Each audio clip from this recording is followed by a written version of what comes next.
Welcome to Being Revealed with Stephanie and Alex. I'm Stephanie Cunningham. And I'm Alex Holtzaffel. This episode is brought to you by RevelationU, Reiki, and Wellbeing. RevelationU is on a mission to help millions of people understand who they are and how they work, so they can create a life that feels deeply satisfying. We believe aligning your energy and elevating your consciousness is the ultimate form of personal and professional development. To support you on your path to a more connected life, we offer Reiki, spiritual life coaching, live and online courses, and corporate wellness programs. Each offering is designed to help you get reacquainted with yourself and inspire you to create a life that feels exactly the way you want it to. Continue your journey at RevelationU.com. That's RevelationU.com. All right, so let's get into it. Yeah. It's episode 3. Yeah. Correct? Episode 3. Mm-hmm. And, we're kind of, at this point, going along the same structure as the Seekers Discovery Circle, which is the RevelationU membership. Mm-hmm. And in this month's module, we're going deeper into self-awareness. Mm-hmm. And one of the things that we start off the module with is dangers of neglecting self-awareness. Do you think there are any dangers of neglecting self-awareness? Well, yeah. I mean, danger seems kind of, I don't know if that's the correct word. Danger. I think it can definitely affect you as a person, Negatively. Yeah, negatively. Or positively, but negatively. Yeah. There's a lot of things you can miss out on. There's a lot of opportunities for growth and self-awareness. Mm-hmm. So the dangers of neglecting self-awareness, you can be just stuck where you're at. There's probably a million things. Yeah, for that sure. Could be bad about neglecting your self-awareness. But, I think first and foremost, let's start just in general with yourself. I think that not at least trying to become somewhat self-aware or leaning into self-awareness or not leaning into self-awareness, let's say it like that. One of the big things of not leaning into self-awareness is it can really affect your overall health. What do you think about that? Well, I mean, if you're not forced to look at the things that are wrong with you, I mean, some people would prefer to be, I don't know if you say naive or blind, because then they don't have to work. And if you're talking health, if you're talking physical health, I think any kind of, yeah, I mean, people choose to stay in denial, or if there's no self-reflection, then they don't have to accept that there's a problem, whether that be with overeating or lack of exercise or physical, mental, emotional health. So, and even that I think is easy to do when you've been aware, right? You've been self-aware of some of those things. I think it's still easy to go backwards and kind of stick your head in the sand. I mean, I've been in that situation before, especially as it relates to eating. I'm a Taurus. I love me some food. And I, will go through spurts where I'll get off track. I know that it's not the best thing for me to eat certain things, but I do it anyway, and I try to ignore the fact that I know these particular things aren't right for me. And I'm leaning into those a little too much. Well, yeah, and it can be, if someone's not ready to change, then they're not going to use the self-awareness as a tool. Right. But then it can also, like with me, I can very easily use self-awareness as morbid reflection. Rather than using it as a stepping stone to change, I can just use it to beat myself up. I failed and I was going to watch my calories today and I failed. I'm a horrible person. Or I was going to work out today and I failed and I'm a horrible person. Or it can also be used in that way as well. Yeah. So that could be a danger of awareness, that morbid reflection, as you referred to that. You almost have to be at a moment or a turning point of wanting to change your lifestyle. You know, Mm-hmm. sometimes self-awareness can, I know this is kind of not what we're talking about, but it can be almost dangerous. Mm-hmm. So I know we're talking about the dangers of not using self-awareness, but then if Mm-hmm. you have all this self-awareness and you're not ready to do something to change, then that can Mm-hmm. also be harmful as well. Mm. I don't know if you thought about Ooh, that. yeah, that's good. So, how? There's so many layers to Yeah. that.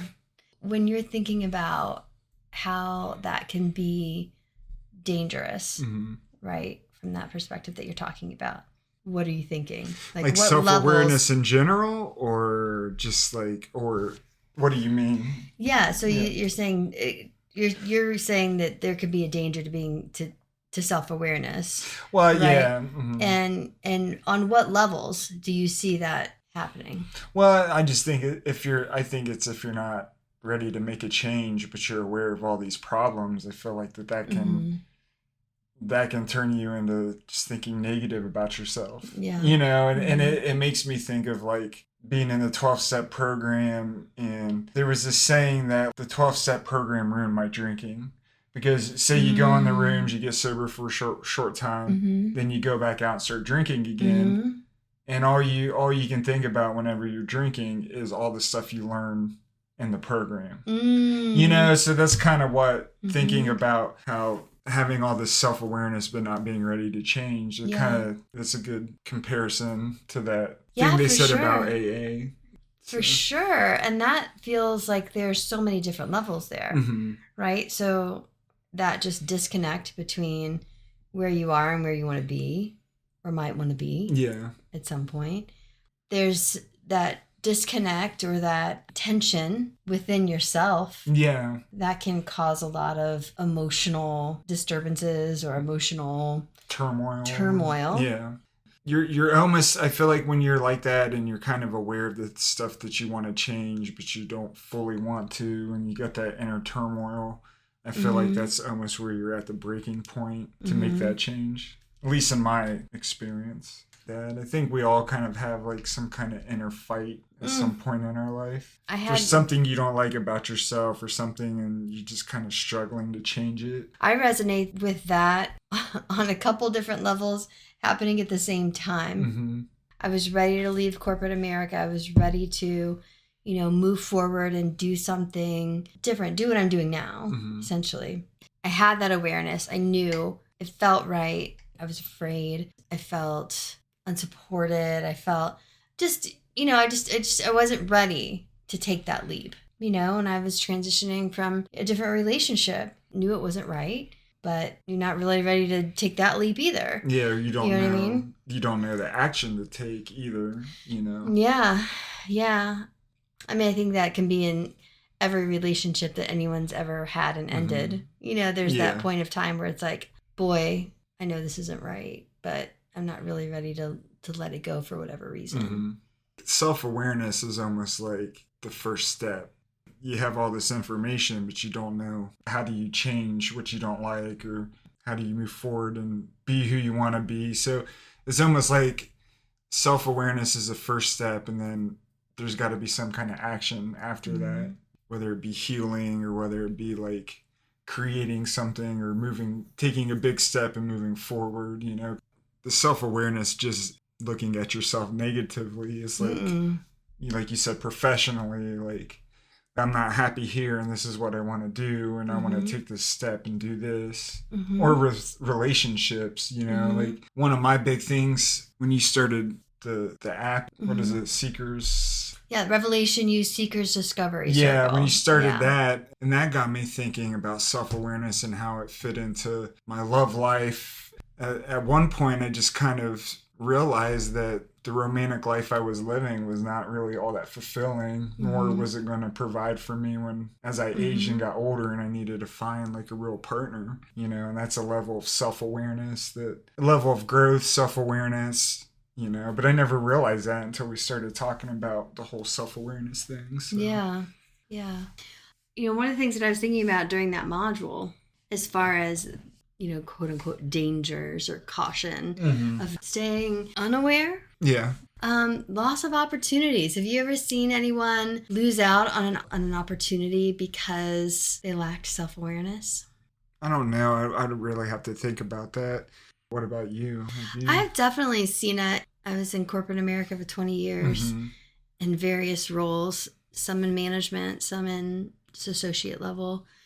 I've definitely seen where people have, and it wasn't a situation where they were acting in a certain way and they knew that they were acting disrespectfully or they were patronizing or condescending, right? It wasn't a situation where they knew they were acting that way and didn't care. It was that they were completely unaware that that's how they came across. So when these people wanted to get to that next level or wanted to be elevated to a management position, they were passed over because of the way that they were perceived. And I can relate now that you say that. I think it makes you wonder about yourself too. There's a lot of people who don't really see how they come across, like you said, how they're received by other people, and their approach or their delivery is not welcoming, but they have no clue. So I guess that is a good example, is if you are self-aware and kind of start to realize how you're coming across to people. But it adds up, especially if you've been working around the same people for a long time. Just build your reputation. Like you said, you could be passed up. And I've recognized that in myself too, just kind of going through the ranks in corporate America, if you will. Recognizing when I'm younger, people looking at you in a weird way after you said something. It's like, oh, maybe I need to think about how I communicated that. I've always been a very passionate, outgoing person. And sometimes I came across like I came across too much. Yeah. That was something that was communicated to me in a review, performance review. I was too much. I need to take it down a notch. Too loud. Yeah. I'm like, I am an amazing person. I'm not going to stop being me. But yeah, you kind of, sometimes you just got to, not that you have to stop being you, but you got to know your audience. You got to know your audience. Yeah. And it can say a lot too, like, because we all have moments, and over the years I have, whether it be at work or in personal life, where you do something and then like maybe a couple minutes later you're like, did I come across as an asshole, or did I come across as angry? Because you really, sometimes you don't really know how you come across. Right. And someone might flat out say, yeah, that was rude. Yeah. And then if you swallow your pride and apologize, it can really salvage. People don't forget stuff like that. So, that's a great point. Just being open to say, oh man, like, hey, I didn't mean to come across like that. I'm sorry. Yeah. Sometimes you got to take ownership. But without self-awareness, you're not going to even stop to say. Yeah. But with me, I don't know. I just don't feel good if I know that I've been a complete jerk to someone. Yeah. So it can make a big difference. I think that can absolutely cause loss of opportunities in work and in relationships too. That can ruin relationships if you're like that. I think a lot of people, and I'm not talking necessarily about romantic relationships, but romantic relationships, family relationships, platonic relationships. It's kind of the same thing. I mean, if you're in a relationship where you can just say whatever you want and be like just kind of unfiltered, being in a relationship where you can be honest doesn't mean that you can be totally unfiltered and mean. Brutally honest. Right? No. Brutally honest. Have you experienced relationships or even seen from the outside relationships where one or both people have lacked self-awareness? Well, I mean, yeah, you can see it a lot where some people are dominant personalities and they might not realize it. Like if they're doing something, it has to be what they want to do, or it has to be done their way. Or rarely is a relationship like that going to last very long. Unless it's the other person that's hanging out with them is submissive. Where they are fine being told what to do. But yeah, I've seen relationships like that where one of the parties is more dominant, the other one is like, that's fine, just tell me what to do. Yeah. And for those couples, it seems to work, and they're genuinely, like, the person, quote unquote, being told what to do is genuinely fine with them. And from the outside, someone might think, oh, how, that must be off-putting, or they don't treat each other right, or whatever it might be. But all relationships are a little bit different. But yeah, and some people that works well for them, but I've seen it with kids and adolescents, like one kid that's like the dominant force and we're going to do this, and then other kids like, okay, we'll do whatever. But that doesn't work for every single kid that he's going to play with. And then I've also seen that with some couples that I know where the guy makes all the decisions and the girl, she might not agree with him, but she goes along with it anyways. This, for some people that works for them. I think when it becomes a real issue is when you keep losing friends because of your dominant behavior. Yes. And you don't understand why. Right. Or people, complain that they're miserable here, they're miserable there, but they're the common factor. So, you know what I mean? They fail to realize, like, well, I've been all these places and, like, no one likes me, but they fail to realize that they're playing a part in it. That's where the self-awareness is lacking. Right. They fail to realize that you take yourself everywhere you go. Yeah. and it's, the self-awareness could help them it could help them be happier. It might not fix everything, but if they start to realize, like, maybe I'm the common denominator, and then they start to look a little bit deeper, and it's like, oh, I'm very controlling, or I come across abrasive, then that gives them an opportunity to change that. It takes a minute, though, for sure, because we've all been in these different types of relationships, and we've all had to kind of sit back at one point. I say all. Most of us, right, have been in these relationships, whether they're professional or personal, where we've had to sit back and say, ooh, man, maybe I need to do something a little bit different.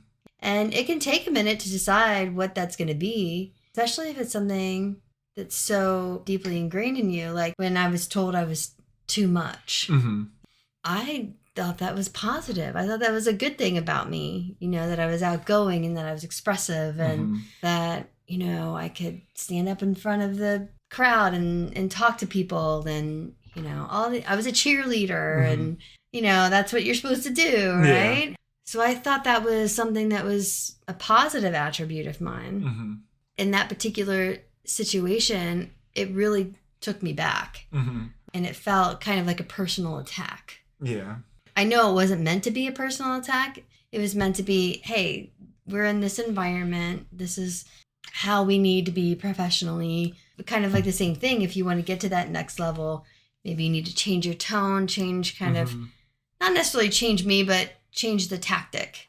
We might be a little bit different in one area of our life. When we go out and do into another area of our life, we might be a little bit different. So at that time, do you feel like you were self-aware to where you took a step back and looked, okay, because it's hard. We can sit here and talk about all this stuff, but it really is when you get constructive criticism or when you really do have to step back and look at yourself and then change yourself. That's it doesn't just happen. So at that time, were you self-aware and you're like, okay, I'm going to change who I am and do, or did you not really notice that until later on? Looking back, there have been several times in my life where I was a lot. Yeah. So I wasn't necessarily shocked to hear it. At the same time, was I ready to change? It felt more personal at that time. So it definitely took me a minute after I did the whole F you, I'm not, or whatever, that after getting angry, I would say I calmed down and said, okay, can I see what this person was coming from, where this person was coming from, I should say, and is it appropriate for the environment that I'm in? So if I'm working at, say, a creative firm versus working at an investment firm, one type of personality might be appropriate in one place but not another. Yeah, exactly. You know what I mean? So I guess I went back and forth a little bit. And then it took me a good year and a half to really get to the other side of it. Well, and that's interesting because you brought up, I think, of self-awareness, and I think of changing who you are completely. But I guess you don't, in a situation like that, working for different companies, you don't necessarily need, self-awareness doesn't need to be about changing exactly who you are, but it can be just about, like, kind of like keeping yourself in check and not, You know, you can still, like, it's not about completely, no, I'm not going to be that person anymore, but it's about just keeping them a little more contained. That's interesting that you mentioned that. I never felt like I repressed myself. Yeah. And that was the big thing there. I didn't want to feel repressed. Yeah. If I got to the point where it was like, okay, I'm feeling repressed, I can't be who I am at all, then I need to go to an environment where I fit better. Well, that's true too. You know?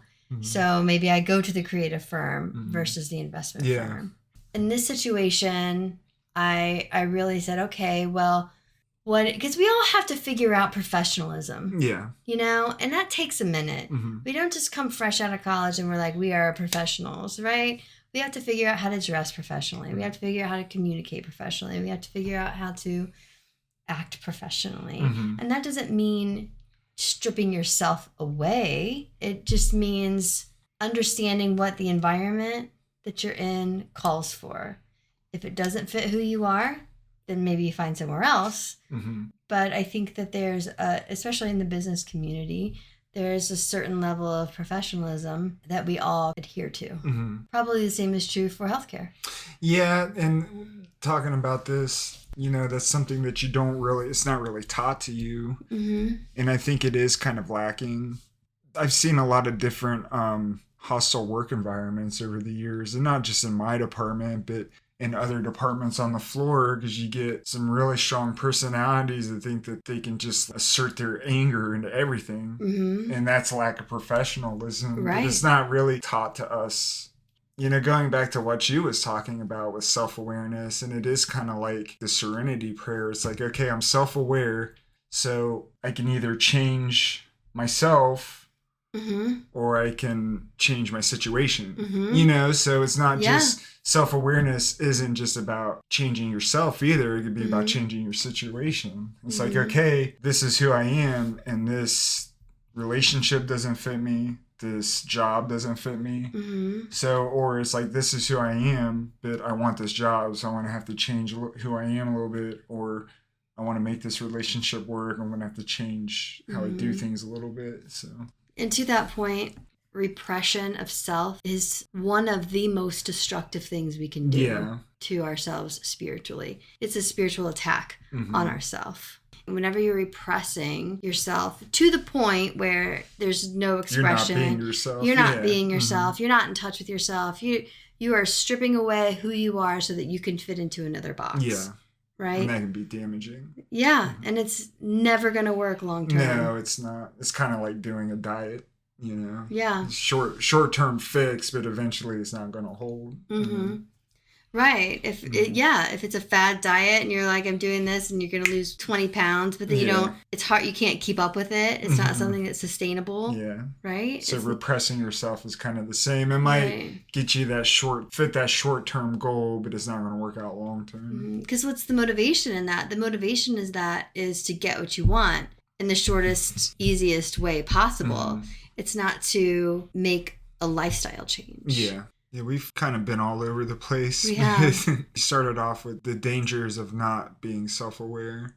Overall, I think the main danger is lack of growth. Yeah. We're not just born who we're going to be our whole life. We don't become adults and that's, okay, this is who I am. Like, we go through changes and I'm not the same person I was when I was 20. And a lot of it's from self-awareness. And I feel like if you don't have that, then you're kind of just stuck being that same old person. But I don't think that's how we really work, you know? We don't go through life for decades being the same exact person. So... You know, Alex, I think that's the perfect place to end this episode. One of the biggest dangers of not being self-aware is... lack of growth. I agree. I think that's the main and biggest one, because that encompasses everything, really. It does. Beautiful. Look at that. Tied that in a bow. All right. Well, thanks for listening. This was fun. Again, I love how we just get on these tangents and talk. It's never know what's going to come out. Or hopefully some people are listening. Yeah. So we'll keep putting it out there because we enjoy doing it. That's right. We do. And if you want to learn more about RevelationU, Reiki and Wellbeing, just visit RevelationU.com. And there's so much information out there. Free content. Mm-hmm. You can book a Reiki session, book a spiritual coaching session. If you want to talk to Alex, I mean, let us know that I'm too. just along for the ride. It's partner in crime. All right. Well, thanks so much. We'll see you. See you soon.